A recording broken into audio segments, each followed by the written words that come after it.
வந்து ஒரு half தான், ரொம்ப ஸ்ட்ராங்கா இருக்க கூடாது. ஓகே.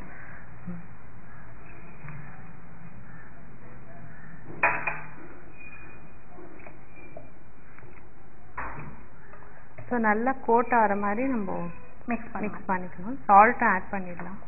பச்சை மிளகாய் ஆட் பண்ணிடலாமா? அதில் பாதி ஆட் பண்ணலாம். ஓகே. ஸோ உப்பு தேவையான அளவு போதும். ஸோ மேம் இதில் வந்து சால்ட் தெரியணுமா இல்லை அந்த தேனுடைய அந்த இனிப்பு தெரியணுமா? தேன் கொஞ்சம் தூக்கலாக இருந்தால் நல்லாயிருக்கும். ஆக்சுவலி சப்போஸ் பத்தலைன்னா கூட யூ கேன் ஆட் ஆல்வேஸ். ஏன்னா ஆப்பிள்லையும் கொஞ்சம் ஸ்வீட்னஸ் இருக்கிறதுனால நம்ம கொஞ்சம் கால்குலேட்டிவாக ஆட் பண்ணால் பெட்டர். Okay okay. ஸோ இப்போ இதில் பார்த்தீங்கன்னா மாங்காய் வந்து புளிப்பு, அந்த லைமோட ஜூஸ் ஊற்றணும் இல்லையா, அது கொஞ்சம் புளிப்பாக இருக்கும். அண்ட் ஆப்பிள், கேரட் இதெல்லாம் ஒரு இனிப்பு இருக்கும். வெங்காயமும் அந்த பச்சை மிளகாவும் ஒரு தனி ஃப்ளேவர் இருக்கும். அதே மாதிரி உப்பு இருக்கு இல்லையா? ஆமாம். ஸோ ஒரு அதே மாதிரி வெள்ளரிக்காய் பார்த்தீங்கன்னா பிளாண்டாக இருக்கும். வெள்ளரிக்காயில் வந்து உங்களுக்கு பெருசாக அந்த ஒரு எந்த ஒரு டேஸ்ட்டும் இருக்காது. கரெக்ட். ஸோ எல்லாம் சேர்ந்து ஒரு மாதிரி பேலன்சிங்காக இருக்கணும். அண்ட் இப்போ நட்ஸ் சேர்க்குறோம். பிக்கான்ஸ் ஆட் பண்ணுறேன். வால்நட் ரொம்ப சூட் ஆகும் அதுக்கு. கடைசியில் நட்டை ஆட் பண்ணுறோம், ஏன்னா நம்ம நல்லா கிரன்ச்சியாக இருக்கும். அதாவது இப்போ நீங்கள் வந்து சர்விங்க்கு முன்னாடி டக்குன்னு நட்ஸ் சேர்த்து சர்வ் பண்ணலாம். ஆமாம். So our salad is done. Serve பண்ணுறது எப்படி காமிக்கிறேன். ஸோ நம்ம இது ஒரு சேஞ்ச்கேனும் லைக் வித் நைஸ் பப்பட் இல்லாட்டி காக்கரா வைக்கிறது இல்லையா, அது லைக் அதோட சாப்பிட்டா ரொம்ப டேஸ்டியாக இருக்கும். ஓகே. ஸோ அந்த சர்விங் வந்து கொஞ்சம் வித்தியாசமாக பண்ண போகிறாங்க, இவங்க பண்ணுறாங்க. அதில் டிப் பண்ணி நம்ம சாப்பிடலாம். ஓகே.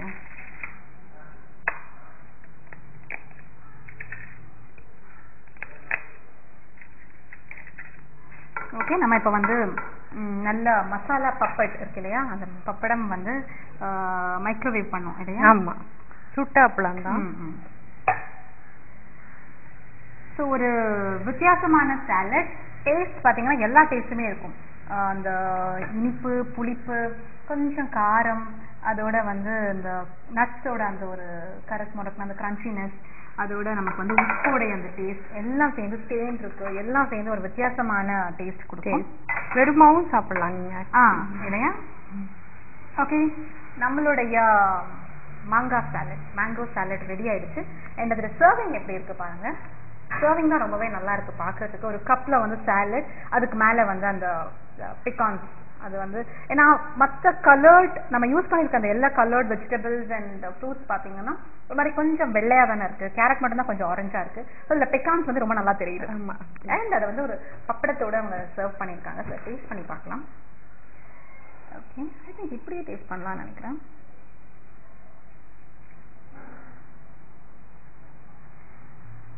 ஓகே.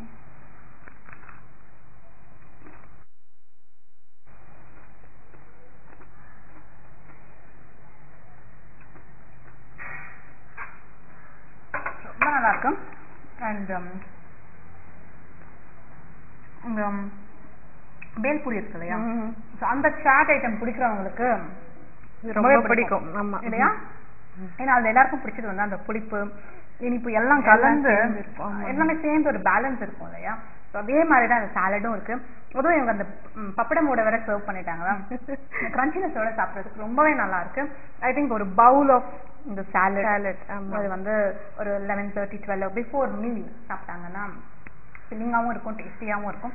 ஐ திங்க் பசி கூட எடுக்கும் இல்லையா? நிச்சயமா ஒரு அப்பிடைசராக கூட இருக்கும். அண்ட் அஃப்கோர்ஸ் ஹெல்தியானது. அவங்க சொன்ன மாதிரி எல்லாமே வந்து ரொம்ப ஹெல்தியான காய்கறிகள் தான் நம்ம யூஸ் பண்ணியிருக்கோம், நட்ஸ் யூஸ் பண்ணியிருக்கோம். அண்ட் குழந்தைங்களுக்கு இந்த டேஸ்ட் ரொம்பவே பிடிக்கும். நிச்சயமா.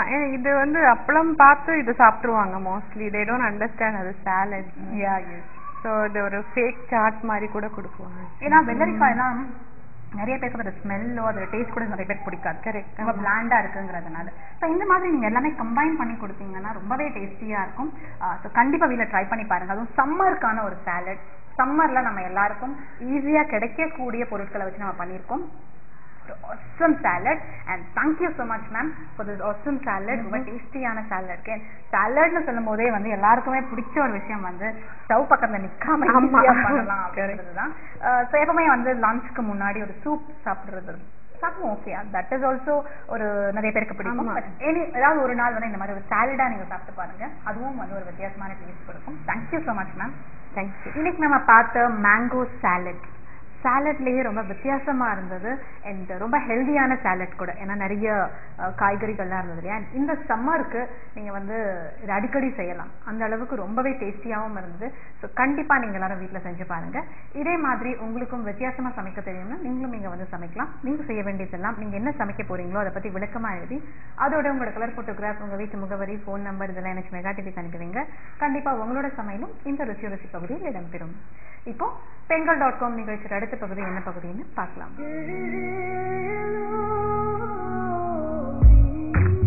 பெண்கள்.com சிறிது இடைவேளைக்கு பின் தொடரும்.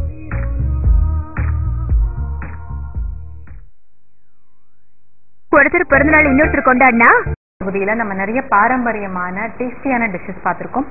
இன்னைக்கும் அந்த மாதிரி ஒரு டிஷ்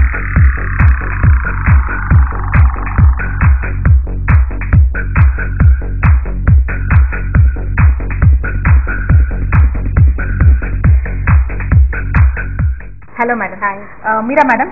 இன்னைக்கு நம்ம வந்து அம்மாயி சமையல்ல பண்ண போறோம் இல்லையா? ஸோ என்ன சமையல்?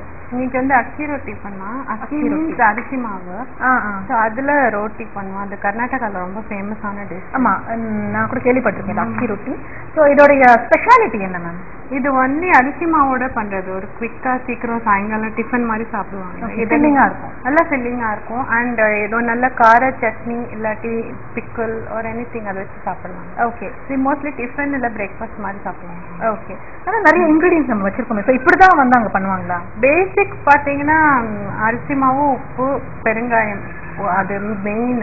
Okay, either you can add onion or தேங்காய், 2 வெர்ஷன் 3 வெர்ஷன் நம்ம இம்ப்ரவைஸ் பண்ணிக்கலாம். ஓகே ஓகே ஓகே, நம்ம தேங்காய் யூஸ் பண்ண போறோம். நம்ம தேங்காய் யூஸ் பண்ணலாம். ஓகே, ஸோ இன்னைக்கு நம்ம வந்து கர்நாடகாவோட ஸ்பெஷல் டிஷ் அக்கி ரொட்டி பண்ண போறோம். ஸோ இந்த அக்கி ரொட்டி அவங்க சொன்னாங்க, நம்ம எல்லாருக்குமே வந்து ரொட்டி அப்படின்னு சொன்ன உடனே வந்து கோதுமை மாவு தான் ஞாபகத்துக்கு வரும், இல்லை ஆட்டா மாவு அப்படின்னு சொல்லுவோம். பட் இது வந்து அரிசி மாவுல பண்றது. ஸோ அரிசி மாவு, உப்பு, பெருங்காயத்தூள் இதுதான் முக்கியமான இன்கிரீடியன்ட் அப்படின்னு சொன்னாங்க. இதுல ஒரு வெர்ஷன் வந்து தேங்காய் வச்சு பண்றது, இன்னொன்று வெங்காயம். ஸோ நம்ம வந்து தேங்காய் வச்சு பண்ண போறோம். ஸோ இன்னும் சில இன்கிரீடியன்ஸ் இங்கே வச்சிருக்காங்க. ஸோ என்னென்ன மேம் அது? ஓகே, அரிசி மாவு 1 கப்னா, தென் கொஞ்சம் கேரட்டு, தேங்காய் வந்து எதர் துருவிக்கலாம். நான் வந்து பல்லா கட் பண்ணி வச்சிருக்கேன். இது கருவேப்பிலை, பச்சை மிளகா, உப்பு, பெருங்காயம், ஜீரகம் அண்ட் கொஞ்சம் கடலை, வேர்க்கடலை அண்ட் திஸ் ஆயில் நம்ம சும்மா ஸ்மியர் பண்ணி எடுக்கிறது, அவ்வளோதான் இல்லையா? ஓகே, ஸோ அக்கி ரொட்டி பண்ணுறதுக்கு என்னென்ன பொருட்கள் பார்த்தீங்கன்னா, 1 கப் அரிசி மாவு எடுத்திருக்கோம். அதோட தேவையான அளவு உப்பு, நல்ல பொடியாக நறுக்கின பச்சை மிளகாய், கருவேப்பிலை, கேரட் வந்து துருவி இருக்கும். அதே மாதிரி தேங்காய் வந்து துருவலை நம்ம சின்ன சின்ன பல்லா கட் பண்ணி வச்சிருக்கோம், நல்லா பொடியாக கட் பண்ணி வச்சிருக்கோம்.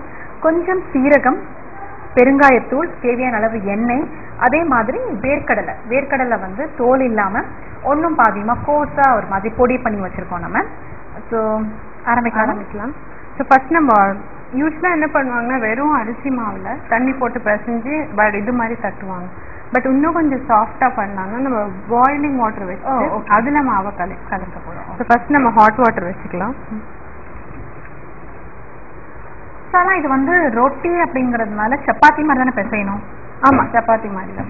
ஆனா அதை வந்து நம்ம தண்ணி ஊத்தாம ஹாட் வாட்டர் ஊற்றி பிசைய போறோம். ஹாட் வாட்டர், ஆமா, இன்னும் கொஞ்சம் சாஃப்டா இருக்கும். ஓகே, பிளெயின் வாட்டர் இல்லாம ஹாட் வாட்டர் யூஸ் பண்ண போறோம்.